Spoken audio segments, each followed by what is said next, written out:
Whoa, camera almost fell there. Let me correct this. So, let me see if I can put this straight in my face. That's kind of bright.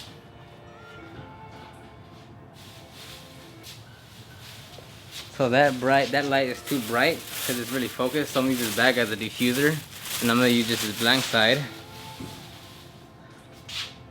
And now, much better. See, that's with the bag on. That's without the bag on. So it's a do-it-yourself, super cheap, quick diffuser for your light. So what you're about to see, well, actually this is after what you're about to see. I just didn't record this part before the video. So I was just practicing some stuff with the Grids Garage G15 long throw machine, and I was just taking my time on this one. And I was like, okay, let me, because usually in ideal circumstances, you can have a shop, AC, no mosquitoes, beautiful weather, no rush on time. Usually that's not how it's going to be in the real world when you're doing this as a business. So on this panel here, I'll just take my time testing some things with the pads, polishes, and all that. And on this one, I'll be like, okay, let me put myself in a scenario of like, I need to rush. Like I have an hour left, I'm falling behind, the customer needs to leave early, or you know, in a much shorter time frame. So let me hurry up on this one. So what you're about to see is just me trying to rush through this one while still maintaining quality. You'll see that on these curvature parts here, because I didn't spend as much time here, they didn't come out as good as it did here, because here I was taking my time. But it's one of those things where like you want to see what you're capable of when you don't have ideal situations, which is going to be most of the time.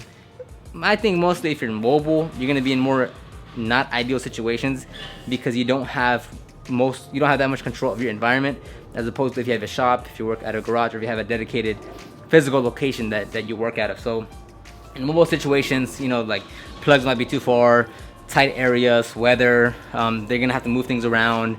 You know, you can still carry your own generator, you can carry your own power, but even then you're still gonna run into situations where it's just not gonna be ideal for you. So what you're about to see here is me just trying to rush through here and get that done with the same quality of this as if I took my time.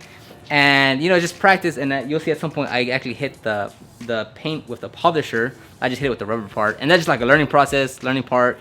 It just, you know, so I definitely recommend practicing more on this rushing part, maintaining quality, trying to cut down your time, just primarily by speed and like urgency to get it done, because that's how it is in the real world. Let's get into the video. Oh, and by the way, before we get started, a bunch of questions are going to be about this. I had the, like I said, the Grids Garage 15mm long throw with and I'm using the fast correcting cream with the orange, which is like their mild, one step, technically 2 steps down from their most aggressive. They have the microfiber cutting, they're aggressive, then this is like the mildly aggressive, mildly not. My paint's not that rough. And I didn't show before and after because that wasn't the point. I wasn't even going to record this, but I just wanted to track my time. And I was like, okay, let me just get the camera and just record it. Then I have the fast correcting cream as a compound, and then the perfecting cream as a polishing. Then I'm using their polishing pad, the yellow one, with this. I think this is from the Rag Company. They're one of their I forget what it's called, but yeah. So here it is. So this is literally just gonna be a video at normal speed of me correcting paint on my HHR.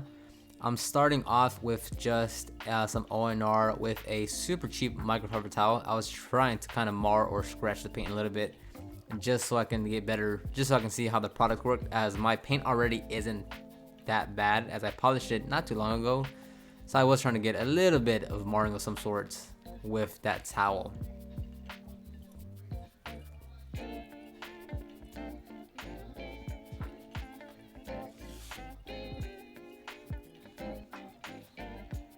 Now I'm putting on the orange pad, gonna wipe it down of any residue. I don't have a compressor or anything, so that's what I typically do, is just wipe it down with a towel. Now when the pad gets too caked on, I will spray APC, rinse it down with a hose. I'll put it on the polisher, let it free spin to take off as much water, and then let it dry for maybe 15 minutes, and then that pad is good to use again on the job site. So again, put 3 pea-sized drops and I'm gonna get to work.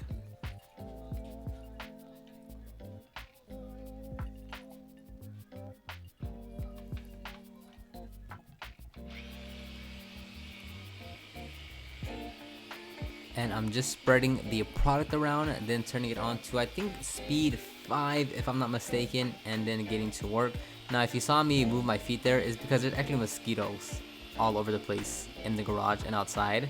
So often you'll see me kick my feet just because the mosquitoes are actually on me.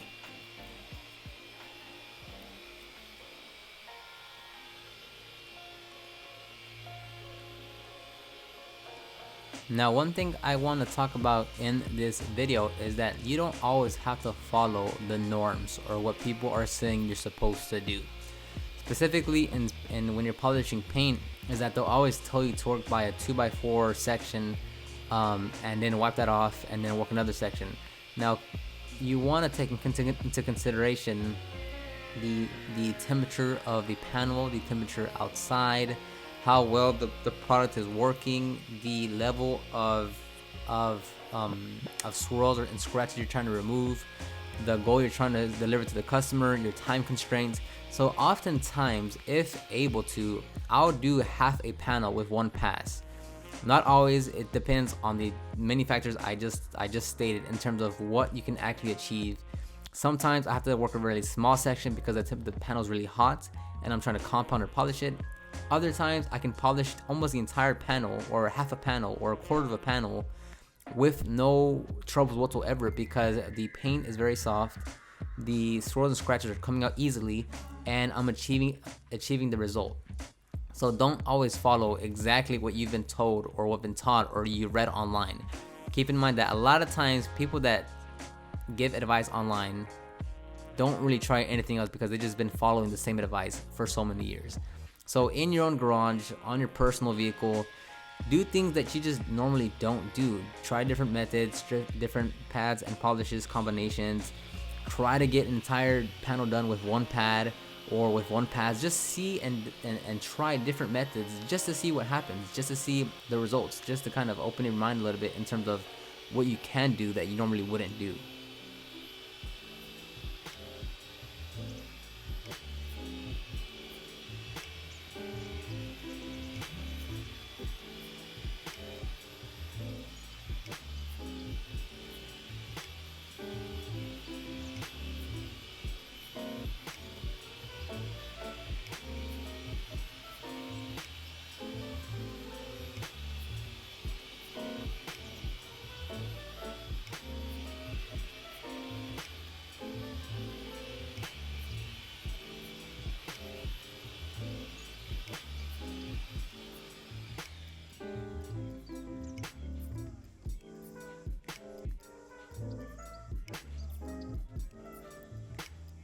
Now here I just sprayed a little bit of water just to keep on polishing without adding more product.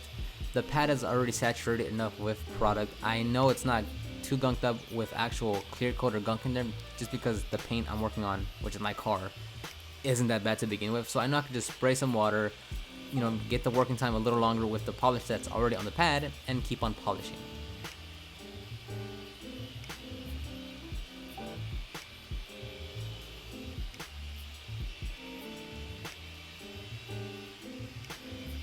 And remember, you have to be frequent before you get good. If you're having trouble polishing something, if you can't get something down, make sure that you're practicing enough to where you can actually develop your skills. Don't try to polish a car or panel or try something once and then say it didn't work, I quit, or I will never try it again.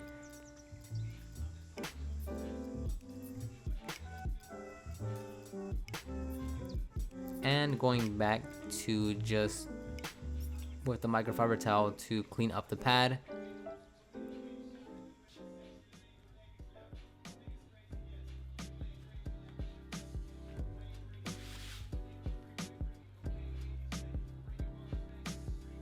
And if you're brand new to polishing or detailing in general, then you want to do this for the long term. From day one, you need to be looking out for the health of your body, especially pain correction when you're on your knees, bending down, getting into strange positions to reach different panels or different areas of the vehicle. Your body will start to ache, and if you want to do this for years to come, then you need to make sure that I'm not doing it here, but you're wearing, if you need a back brace, I think, or if you need knee pads, or anything that you relieve stress on your joints, because if you're not in a shop environment where you have more control of that, you will just be very uncomfortable, and just put a lot of stress on your body from getting up, getting down, moving around, throughout the detail. And if you're doing these long 6, 7, 8, 10 plus hour details, then it's gonna really stack up on you really quick with your elbows, your knees, your back, and it could lead to something of you needing some type of surgery or work done on you because you've just stressed them out too much. So keep in mind of your health, because this is a lot of stress on your body over the course of months and years.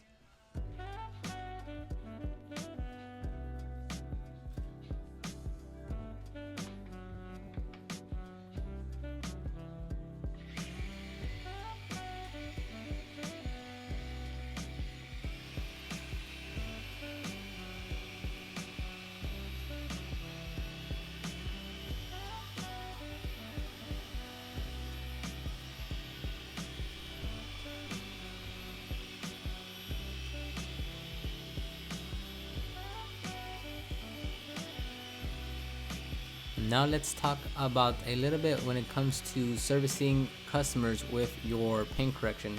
Now we can always go for 80, 90, 95%. But if you've agreed with the customer, first you have to manage the correct expectations. If someone reaches out to you for paint correction services, you don't immediately want to start saying that you can get it to a like new condition, like a brand new paint job, and you'll remove 90% of the swirls and scratches. Because one, you're already mentally putting something in your head of what you want to do, of the type of work that you want to do on this vehicle.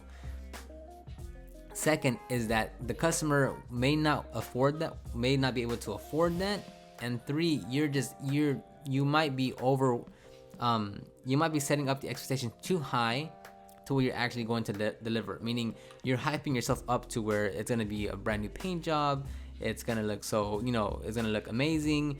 Then the customer can only afford, like, let's say an all-in-one instead of a two-step, and then you start to just keep on not bragging, but you keep on hyping up the two-step, and now like what the ideal condition that you told the customer compared to what they're paying you, compared to what you're gonna deliver, is just not connecting well, if that makes sense. So before if someone reaches out to you about paint correction or paint polishing, don't just immediately start going to, oh, we can get it to 90% perfection, yada yada yada, it's gonna take this long. First, find out what the customer actually wants, what they can afford, how much time they can give you with their vehicle, because that's what it really comes down to. A lot of times you want to spend 10, 12, 14 hours on a vehicle, and the next day or the next week the customer is simply going to run it through an automated car wash or pay $10 at a local hand wash and be at square one again. So you want to take those things into consideration instead of just fulfilling your own needs of wanting to polish paint because you like doing it.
And the last thing I want to point out is that not every section that you work on has to have the same amount of time spent on it.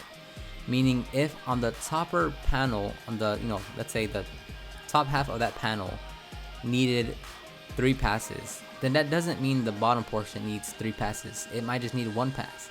Don't fall into don't let your mind go into a pattern of saying, I need to spend this exact time on this panel because I spent this much time on the other panel. You want to be conscious of knowing what you're actually spending your time on. Because when I'm working on either polishing paint or interior cleaning, I've noticed when I'm editing in Final Cut Pro that whether I'm polishing half the panel or a smaller section, I'm just about spending the same amount of time on it because my mind is just trying to follow this pattern. The same thing of when I'm cleaning an interior seat, I can either, regardless if I'm cleaning a headrest, half a seat, or the entire seat, I am for the most part spending the same amount of time with the machine on scrubbing on the seat. And that was very interesting when I saw that because it's just my mind trying to follow this pattern that I don't need to be following. So keeping it to the instance of a seat, if the headrest isn't that dirty, I don't need to keep the machine on for that long because it's not that dirty. Whereas if the bottom portion of the seat is really dirty, then I'm going to spend more time on there because it needs it. I know it sounds kind of obvious, but just keep in mind that you don't want your mind to fall into this pattern because you don't need that pattern throughout the entire vehicle. That's going to slow you down because you can maybe just use 1 pass on one section and the other pass needs 3 sections. So be mindful of the pattern you might be following.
Okay, and these are the afters. Again, just trying different things, wasn't going for perfection. I don't really care about the condition my car is in right now because it's going to get worse over the next couple months just due to how much we use it. So again, that section there didn't come out that great just because I didn't really spend as much time on it. Then the other side, which you'll see here in a little bit.